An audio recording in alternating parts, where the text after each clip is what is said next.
So yung magandang araw mga idol, magandang araw sa inyong lahat. So this is Legendary TV. So ilang araw na sunod-sunod yung ulan. So dahil naging marumi na yung gulong natin mga lodi. Ayan o. So halos nawawala na yung totoo niyang kulay. At napakarumi na rin yung gilid na to. Dahil sobrang hirap nito mga lodi. Kahit brushan pa natin tong gilid-gilid na mga gulong natin, napakahirap po yan linisin. Ngayon mga lodi, meron tayong gagamiting product para sa panlinis dito sa gulong natin na hindi tayo mahirapan mag-brush. So, ito mga lodi yung ating gagamitin. Ayan. So, tire foam cleaner. So, ito mga lodi, kung paano natin gamitin to ay spray lang po natin dito sa ating gulong. Spray lang natin. Dahil bumubula ito mga lodi, so hayaan lang natin dyan sa gulong natin. Then hanggang sa mawawala yung mga dumi dito sa mga gilid na to, sa gilid ng gulong na to.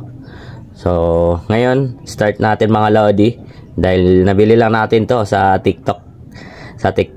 Ayan, nakita natin kung paano maglinis tong item na to, product na to mga lodi. Ngayon susubukan natin kung talagang legit nga ba malilinisan yung gulong natin. Tara, gawin na natin mga lodi. So shake lang muna natin to dahil syempre yung mga chemical na nilagay ay possible na sa ilalim, kaya para ma-mix natin. So ayan, let's go. Ngayon spray lang natin di sa gulong daw, sabi ng nasa video, kaya gagayahin natin mga lodi.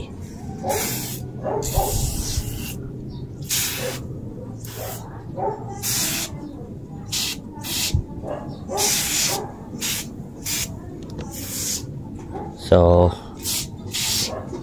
ayan mga lodi, no, bumubula siya, grabing bula niya. So antayin lang daw natin hanggang sa matanggal yung mga dumi na yan sa gilid ng mga gulong natin. So ilapit natin ng kaunti para mas kita mga idol. Ayan, nilapitan natin. Tingnan natin kung talagang effective siya, no? Kung matatanggal talaga yung dumi ng mga gulong natin.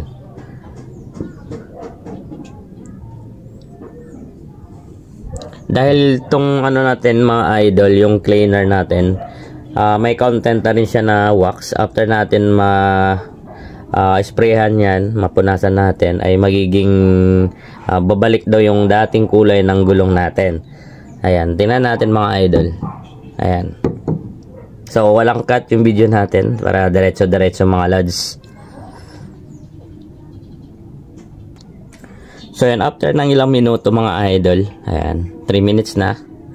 Ayan, after 3 minutes mga idol ay kung napapansin nyo yung gulong natin ay nawawala na yung mga putik. Ayan, no?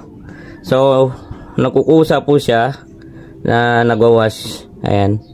So after ng foam na yun mga idol, yung mga foam na yan ay madidissolve dun sa gulong natin.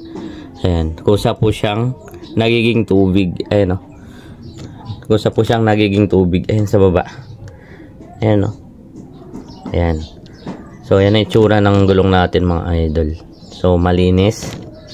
So nagiging malinis yung gulong natin. Ayan, no? Dito mga lodi, oh, nawala na yung mga putik. Ayan, no? Nawala na yung mga putik. Ayan, natunaw na yung mga putik dito sa gulong natin. So super effective po siya mga lodi.